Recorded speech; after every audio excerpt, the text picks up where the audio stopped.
So coming up with a pre-timing for the script is one of the first real bits of work that the script supervisor is going to have to take care of in pre-production. There are many digital programs that do this basically automatically, but it's good to have a decent understanding of how long a script is going to last just by doing it manually. So you should just go through with the script on your own, get a stopwatch as well, and one of these pre-timing breakdown sheets like this one here. And your job is to read through the script and reading through at the same rate you think an actor would read through, and try and get an accurate timing for how long each individual scene is going to be.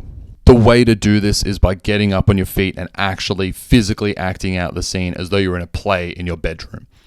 It sounds weird, and you're going to be feeling kind of embarrassing, but I do this for every single script. Every single one that I do, I get up and I physically act it out and I say the words out loud, because sometimes you just simply do not know how long a script is going to last. If you're just doing it all in your head, you're probably going to get it wrong. So do it out loud, just get somewhere private. So even though a line of dialogue might only be like 10 words, it might only take up like an eighth of a page in a script, an actor in reality might actually milk this line and make it last a lot longer than it would seem just written on the page. That's why using a computer isn't always reliable. The computer would just see 10 words in that line.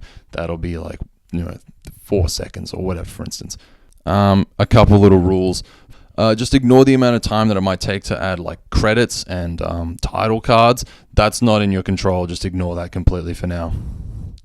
And also, as a general rule of thumb, if there's an establishing shot, like a shot of the exterior of a building, and it's attached to the rest of a scene, I'll usually add 4 seconds to the scene for that one. If there's an establishing shot and it's logged as its own scene entirely, then you can just make that 6 seconds. Or that's what I usually do. That's my personal shorthand. You're not going to see me acting out the scripts today. Sorry, I've already actually gone through the whole thing. But basically what I'm doing here is I've written down the amount of time that I think each of these scenes is going to last for, and I'm putting it into this pre-timing sheet so I can figure out how long I think the total film is going to last for. We add all the scenes together. Now, if this were a movie or a TV show that's going to be on broadcast television or sometimes on streaming, it's very, very important to get this correct, because a lot of the times the length of a TV show is decided way ahead of time, way before you actually go to camera. If you're reading through a script, sometimes it'll say at punctuated points throughout the script, it'll say end of Act 1, end of Act 2. And these acts, as they're called, they're not the typical acts you would hear in like a screenplay structure. The word act is just to delineate the spaces for ad breaks. So you'll see end of Act 1, end of Act 2, spaced roughly every like 20 pages or so, depending on where the production is going to, if it's like a certain channel or a streaming service or whatever. So in that case, if you're working on a production that has acts in it for ad breaks, you're going to have to go through and not only figure out the length of each scene and the length of the total production, you're going to have to figure out the total length of each individual act.